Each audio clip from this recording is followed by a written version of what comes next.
Muy buenos días. El día de hoy vamos a hablar sobre sobre la unidad 4. Vamos a hacer un diálogo acerca de esto y vamos a expresar nuestro interés en este tema. El día de hoy estamos aquí reunidos Ángel Medina, Samantha Jaime, Jocelyn Nagua, Tamaxi Torres y mi persona, Nicole Maridueña. Bueno, chicos, lo que yo podría decir es que el tema que más me interesó fue acerca del conductismo. Esta corriente tiene varios representantes, pero podríamos concluir que el conductismo está basado en estudiar la conducta observable de un individuo bajo un estímulo. Entre sus representantes me gustaría destacar a John B. Watson, que encabezó el conductismo clásico. Incluso se consideraba el padre del conductismo. Él realizó diferentes estudios y experimentos. Uno de ellos fue con un bebé recién nacido. Bueno, con algunos, porque se pudo dar cuenta que ya veníamos, o sea, como bebés, con ciertas reacciones ante estímulos. Entonces él pudo clasificar en 3 grupos estas respuestas, que fueron las respuestas emocionales, manuales y laringes. También me gustaría recalcar sobre Clark Hull, quien destaca el conductismo mecanicista. Él nos motiva a ver el comportamiento humano en base a la experimentación. Esto lo demostró con un bebé y un perro, es decir, un niño que no hablaba todavía. El bebé se le presentaba un perro y la mamá o alguna persona le mencionaba que ese era un perro. Entonces, en el futuro, él lo iba a relacionar, es decir, sus características físicas y sus sonidos, es decir, al momento que ladra, con que es un perro. Claro, pero compañera, no se olvide al mencionar a Torme, quien fue el que se basaba en procesos mentales superiores como cualidades sensoriales, las conciencias, emociones e ideas, ¿no? Es verdad, compañera, pero sabe que a quien casi me olvidó de mencionar fue Skinner. Él fue un científico muy destacado del mundo occidental. Él influyó bastante en la psicología con el condicionamiento operante que se manifiesta por medio de una respuesta. Compañera Nicole, yo podría acotar y mencionar pues que esta es una técnica que investiga la probabilidad de una respuesta, ¿no? O sea, puede crecer y disminuir por lo que pasa después de un refuerzo que puede ser positivo o negativo en este tema que usted está hablando actualmente. Ajá, exactamente. Y para poder explicarlo mejor, voy a mostrarles la diapositiva sobre el experimento de la caja de Skinner.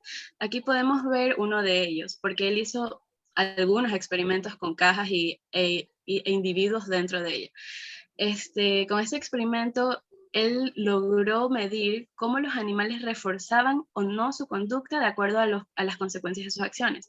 Es decir, que si se cogía corriente, ya no iba a volver a hacer algo, o si veía que tenía un alimento, lo iba a volver a hacer. O sea, la acción que realizó para obtener esto.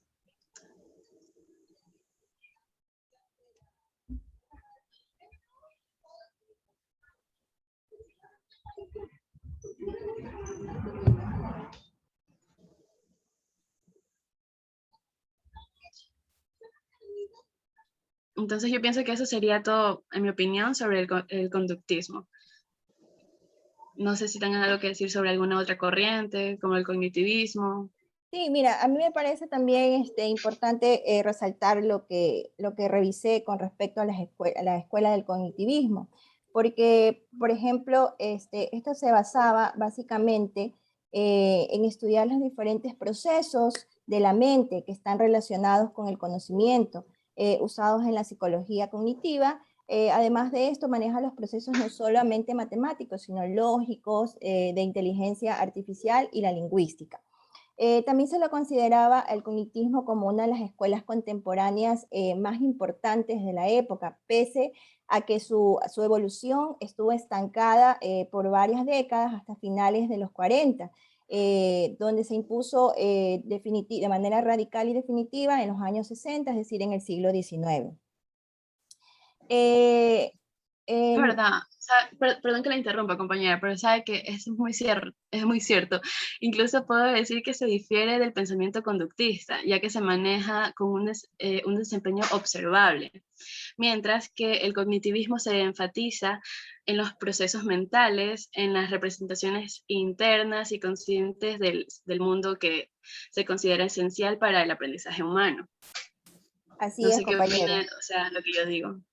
Así es, compañera. De hecho, pues se crearon pues varias temáticas para poder reforzar el tema del cognitivismo, como por ejemplo tenemos la psicología del proceso de la información, creado por Thomas Kuhn, donde se indicaba pues no que varios psicólogos cognitivistas pues soportaron sus estudios, ¿no? Con los estudios lógicamente de este científico Thomas Kuhn, donde él explicaba que el desarrollo de la ciencia no es acumulativo, es decir, está basado en paradigmas, ¿no? Donde existían épocas donde la ciencia era normal, no pasaba nada, no habían teorías adicionales que soportar, ¿verdad? Pero en otros tiempos sí habían, ¿no? Y ahí es donde nacían los conflictos, ¿no? Y se crearon los diferentes paradigmas planteados en esa época. También porque surgen discusiones, ¿no? entre pensamientos de las diferentes escuelas, llegando a una crisis donde se abre una brecha para que se dé una revolución que viene a solucionar esta crisis y a fundar un nuevo paradigma. También teníamos, pues, como consecuencia de esto, la teoría de la comunicación, generada por Claude Shannon. Esta teoría surgió, después de la Segunda Guerra Mundial, ¿no? Creando la teoría matemática y la comunicación a través de los medios tecnológicos como los circuitos telefónicos y la onda de radio, ¿no? Basados en los análisis binarios que desarrolló en la lógica simbólica y de verdadero falso, y los giros de intercambio que eran de encendido-apagado. Dentro también de esta temática se encuentra la cibernéutica, que está creada por Norbert Wiener. Este caballero trabajó en la Segunda Guerra Mundial en sistemas guiados por torpedos, ¿no? Además estableció una definición de cibernética con el estudio científico de control y la comunicación entre animales y máquinas, es decir, el animal lo consideraba como hombre, ¿no? Hombre versus máquina, para la transmisión de la comunicación. Otro tema importante que me pareció interesante recalcar es el procesamiento de la información de Donald Brodmann. Este personaje fue uno de los pioneros de esta teoría y hace una demostración de los procesos cognitivos mediante un modelo mecánico para la atención de la memoria inmediata del ser humano, ¿no? También otra parte mencionaba la computadora y la cognición, ¿no? Que se dividía en las máquinas de Turing. Me pareció muy interesante esto de la máquina de Turing, que fue creada por Alan Turing, la misma que realizaba operaciones básicas sobre símbolos impresos en hoja de papel. Este científico descifró los códigos de comunicación de los alemanes en la Segunda Guerra Mundial, lo que contribuyó a la derrota de esta. Otro tema importante que destacaré son los principales aportes y representantes del cognitivismo. Los aportes de la psicología cognitiva se relacionan con la enseñanza, ya que se considera que el aprendizaje sería más eficaz si el maestro gradúa o distribuye mejor la nueva información, ya que el enfoque cognitivo se destaca como aquella perspectiva teórica que estudia los procesos psicológicos que contribuyen al construir el conocimiento de las personas posadas en el mundo y de sí mismas, ya que su objeto de estudio se refiere a los sistemas cognitivos. Uno de los más representantes del cognitivismo son Jerome Brunner, George Miller, Ulrich Neisser, que ellos dieron un giro inesperado a la psicología cognitiva, implementando el método cognitivista. Daré un ejemplo de la psicología cognitivista. Juanito es un bebé de 9 meses. Desde su nacimiento fue adquiriendo conocimientos en su entorno, desde el reconocimiento de la voz, rostro de sus padres, hasta los ladridos del perro. Poco a poco aprendió a distinguir formas, colores, sabores y sonidos, que fue asociando a diversos objetos, personas y situaciones. Todo esto es gracias al desarrollo cognitivo. En lugar de haber perdido sus viejos conocimientos, obtuvo nuevos.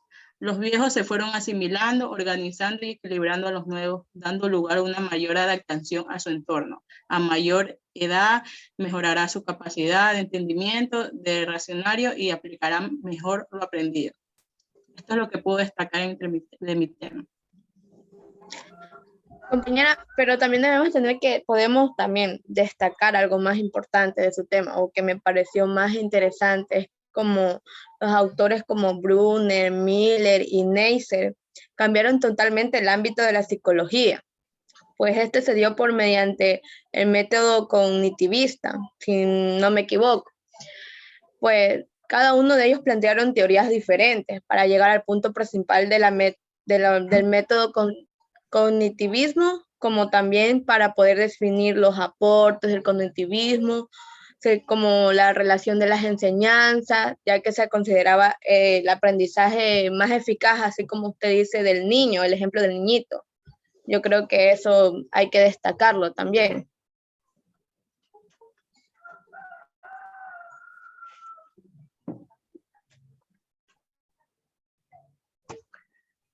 Bueno, buenas tardes, compañeros, compañeras. Es muy interesante escuchar todo lo que ustedes están exponiendo, ¿no? Sin duda alguna, todo este proceso o todo esto que estamos conversando está generando conocimiento en nosotros, ¿no? A mí hay un tema en particular que me gustó mucho, que es el constructivismo, ¿verdad?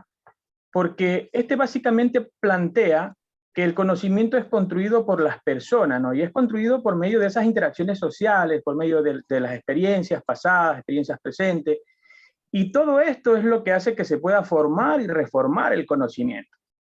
Estas construcciones son verdaderas, obviamente, para las personas, pero no necesariamente son verdaderas para los demás. O sea, esto quiere decir que el conocimiento es subjetivo, y es subjetivo porque está cargado de todas estas experiencias que son propias de cada persona. Entonces, para el constructivismo podríamos decir que el conocimiento es subjetivo y personal. Por ejemplo, en la teoría genética de Piaget, se plantea que el aprendizaje está en función del desarrollo de la persona. O sea, ¿no? Piaget plantea unos niveles o etapas en donde el aprendizaje o la persona va adquiriendo conocimiento.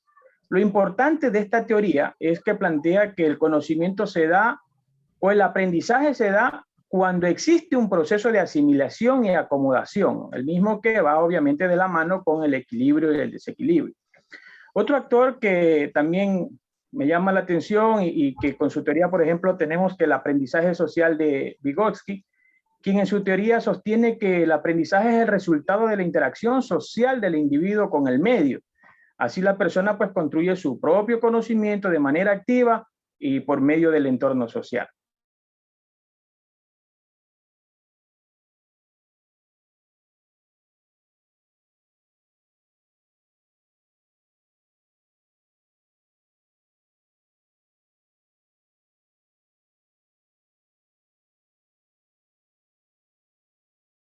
Debe ser un sujeto activo de sus propios procesos. Yo podría, como un ejemplo del constructivismo, que podría ser, es que sería este proceso de educación virtual que actualmente estamos llevando, ¿no? Donde nosotros como estudiantes, a través de las clases, diálogos con el docente, las tutorías, los foros, los trabajos en grupo, etcétera, este mismo espacio que estamos ahorita desarrollando, ¿no? A través de estos procesos estamos generando o obteniendo un aprendizaje, es decir, estamos adquiriendo, formando o construyendo nuestro propio conocimiento, ¿no? Entonces, esto es como que sería un ejemplo de lo que es el constructivismo. Compañero Ángel, otro autor del constructivismo es Ausubel, con su teoría del aprendizaje significativo, ya que este autor afirma que el sujeto relaciona las ideas que recibe con aquellas que ya tiene previamente y que a partir de esta combinación surge una significación única y personal. Sí, sí, así, compañera, tiene toda la razón. Se me pasó por alto este personaje, pero sí, efectivamente es así. Es un actor que le da una gran relevancia al tema del constructivismo.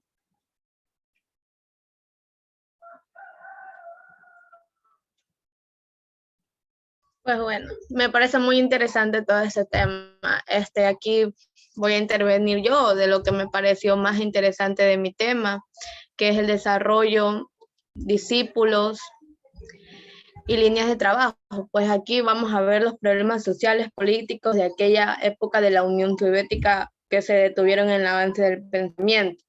Pues aquí vamos a encontrar tres personajes que bueno, en las clases lo hemos de haber escuchado prácticamente, como Alexander Luria, que fue parte de la neurología. Pues Alexander Luria fue un médico y psicólogo. En la neurología, pues la neurología se la define como la rama de la psicología del sistema nervioso y su impacto sobre la conducta. Se estudia diferentes lecciones del sistema nervioso. Pues Luria hizo una batería de pruebas psicológicas que tengo entendido que fue diseñada para establecer las afecciones de los procesos psicológicos. Él trataba de estudiar las lesiones, daños o funcionamientos anómalos en las estructuras del sistema nervioso central. Pues estudiando esto, podía, con el desarrollo cognitivo sobre la integración sociocultural propuesta por Vygotsky. Pues estas son como problemas de aprendizaje, trastornos del lenguaje, epilepsia, hasta incluso lo que es el derrame cerebral. Pues acá también vamos a encontrar otro personaje que fue el de la teoría de la actividad, Aleksey Leonov. Pues él consideraba que la teoría de la actividad era la interacción del sujeto y objeto a través de artefactos de mediación, como es un marco de estudio psicológico, con raíces dadas por la psicología también histórica cultural. Este marca un objeto de actividades y motivación, procesos de interacción basados a la psicología sociocultural. Pues podemos tener un ejemplo, como ejemplo, en los estudiantes en una aula. Dependiendo si el profesor no explica bien la clase, el estudiante no va a entender. Por eso se aplica lo que es la teoría de la actividad. Cada profesor o cada docente tiene que tener métodos diferentes, por lo que cada niño tiene un diferente aprendizaje.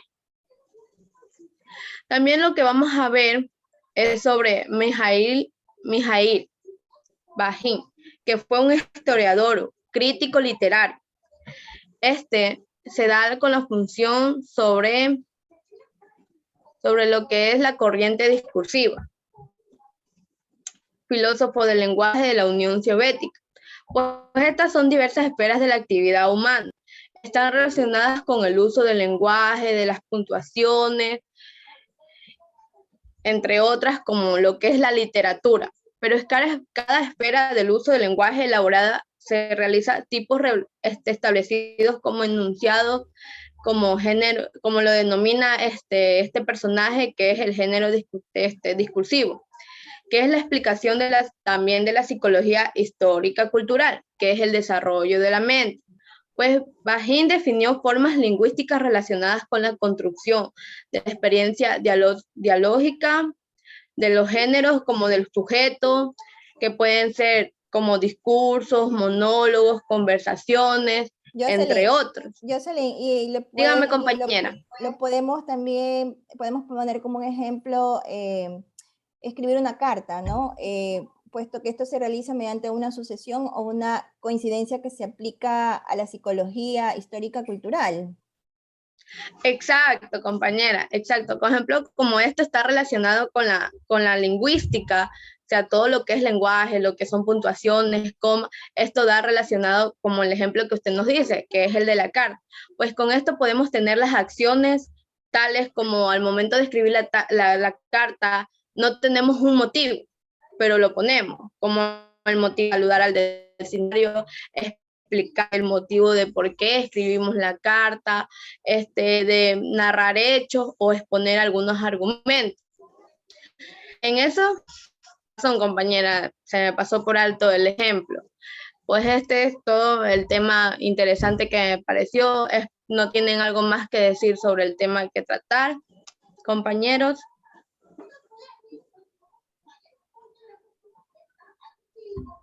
Yo pienso que quedó bastante claro porque hablamos sobre las 3 escuelas y muy a profundo, o sea, dialogamos todos y bueno, yo quedo agradecida con el tutor, con el docente, con todos ustedes por habernos permitido realizar este diálogo y poder compartir conocimiento y aprender más, porque, o sea, hay cosas que compartimos unos con otros que no sabíamos antes, o que pudimos contribuir o aclarar, y así. Entonces, eso sería todo por hoy, chicos. Muchas gracias.